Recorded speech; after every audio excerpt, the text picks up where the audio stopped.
Yeah, I mean, there's just I think a couple plays here and there kind of changed the momentum of the game. If you look at the throw to Xavier down the sideline, or even throw in the second in the third quarter on the second down where I hit Trav, I'd probably hit Noah if I just wait on the progression. Just little plays like that are what make the difference in a big game, and so just stuff that you have to go back, look at, learn from, and try to get better at. Patrick, what's the difference in mindset just from all these games where you find a way to now this time you didn't, and the sense of, I don't know if it's urgency that you alluded to the other day, but what is it that changes in your mind after that? I think just having like you said, a sense of urgency from the beginning of the games. I feel like offensively we can be better the way we start and the way we play throughout the entire game.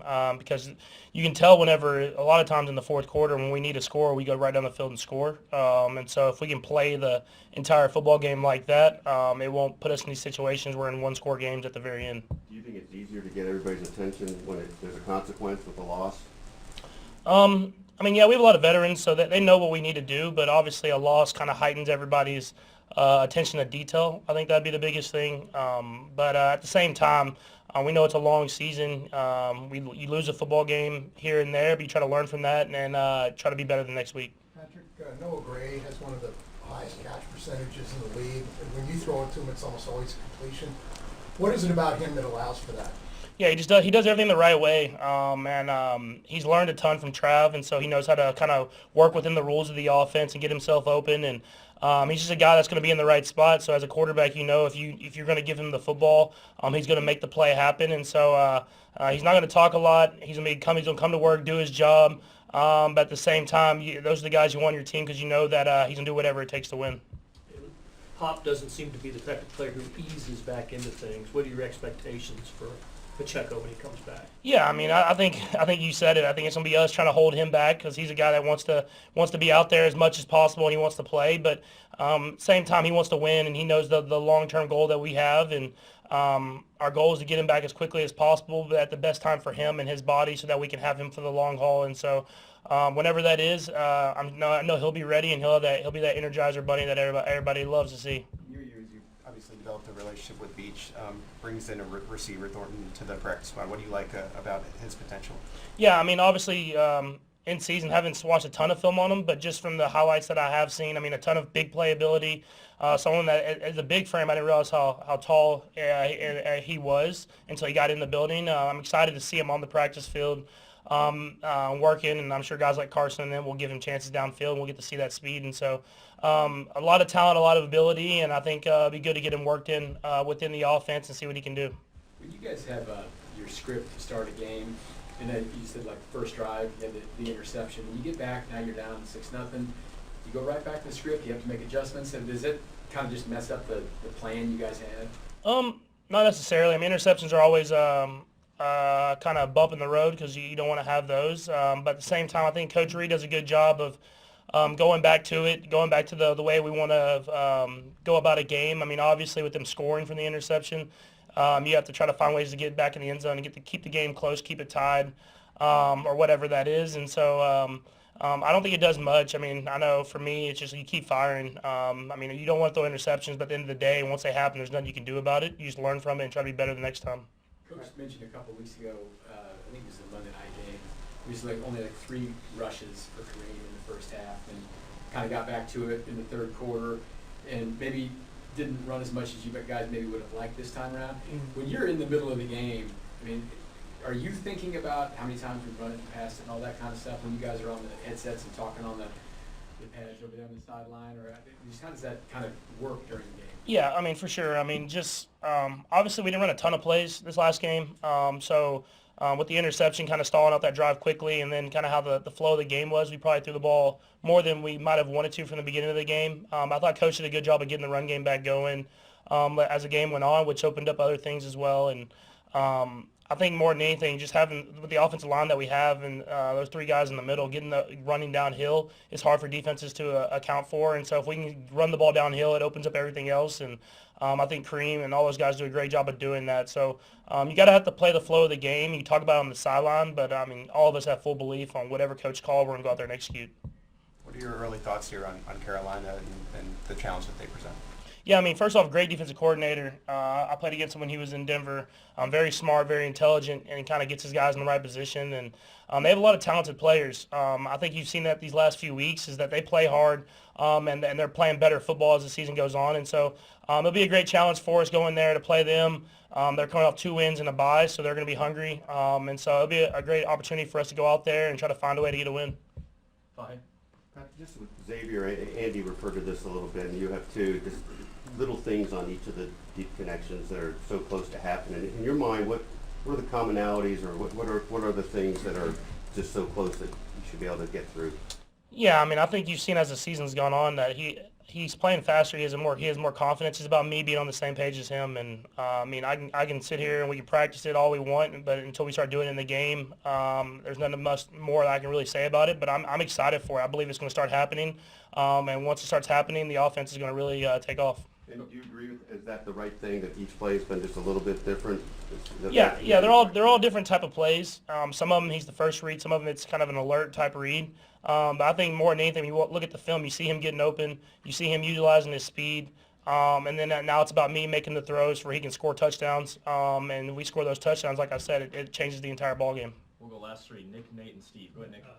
Patrick, for the guys that haven't been here, the rookies and some of the other young guys that haven't been on these runs, how do you kind of help them as a leader ramp up to this point of where the standard is come playoff?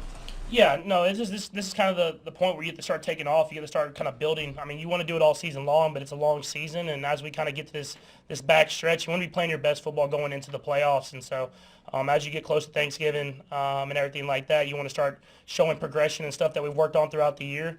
And I feel like we're close to doing that, but we want to keep building and keep getting better so we're playing our best football at the end of the season. Patrick, how much do you think that first half for Xavier can be momentum for the rest of the season, given beyond just the deep balls, but obviously inner working and getting mixed into the offense and obviously non-deep ball moments? Yeah, I think more than anything, you saw the confidence in that he was playing with, which you could tell that he has more confidence within himself and what he can do within the offense. And whenever he's playing confident, not thinking, he's playing fast, and it's hard for people to account for how fast he is. And so I'm excited for him. I thought that was a good jump-off point. We got to keep him more involved in the offense throughout the second half. But at the same time, I think that's going to help the offense go. Steve? Patrick, you mentioned offensive line. There's no secret your line both have struggled just a little bit. Do you find it being harder for you to be more patient when they have those struggles? No, I think that's on me more than anything. I think even if you look at the first interception, if I really just, even though it wasn't open, if I just sit in the pocket and I run up in the pocket, I don't get kind of slung where I throw the ball over the top of Noah. I hit Noah in stride, and it's a big play. And so that's just something that I have to continue to work on, is being able to settle in those spots in the pocket where I can make those throws, not forcing myself to run or scramble too fast. And then whenever I do need to scramble, I got to be smart with the football and make plays. And I thought I had good points of that during the game, but obviously not enough. So I'll continue to work on that throughout the season, and so that we can, like I said, play in our. Everybody will go today for practice as far as the injuries go. Look forward to the challenge of playing the Panthers. They're playing real good football right now, and well coached, and they've got good players. So they're playing, like I said, they're coming off 2 good wins there. So anyways, with that, time's yours. When it comes to Isaiah, how much do you foresee him playing on Sunday if he is? Yeah, we'll see. We'll see on both those two, Charles and him, kind of go through the practice, see where we're at and this week, and we'll go from there. But just have to see, day by day type thing. Do you sense it's easier to reach the guys about the details of urgency after a loss than it might be after you keep finding ways to win, and you just in terms of how you can get that across to them? Yeah, I think the guys have been receptive all the way through. So I wouldn't say that. We got a couple things we got obviously have to fix. So we'll keep working on those. And at some point, Pacheco will be back, and I'm just wondering what the potential for Kareem and Isaiah in the same backfield would be, or just how you could employ both of them. Yeah, we'll find a way. Both of them are good players, so we'll find a way to get both of them in if and when that takes place. So, but that's a good problem to have. How's Isaiah been through, he seems like one of those guys who wants to just get back and go, go, go.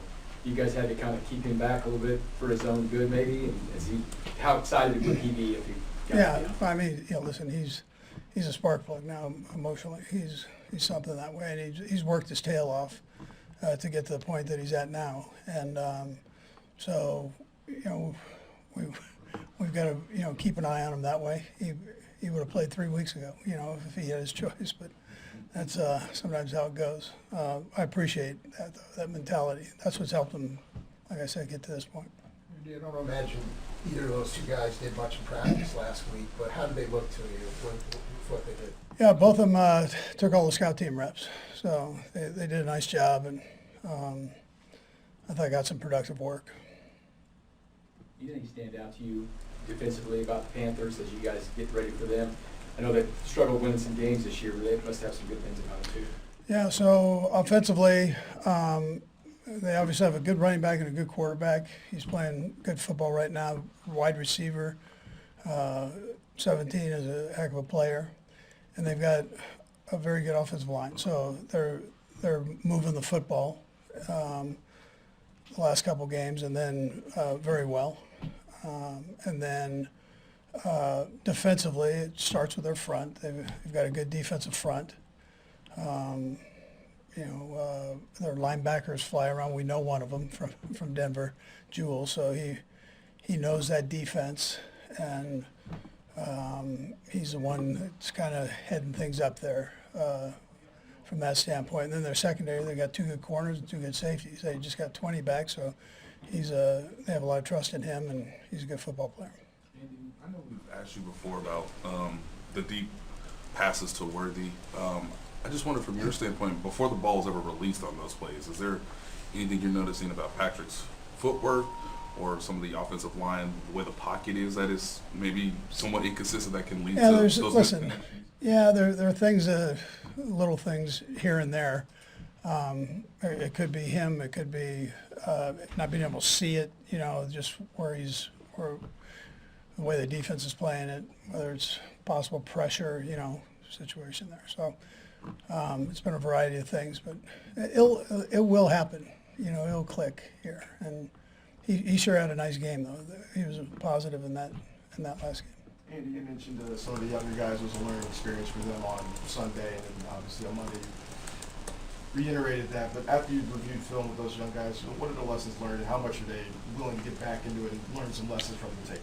Yeah, the guys, listen, our attitude is great. Those guys have been, they want to get better. They want to learn.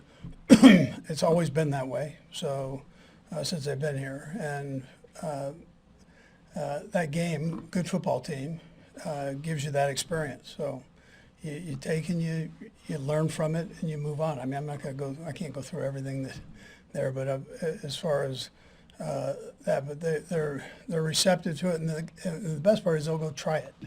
So that's that's the important part.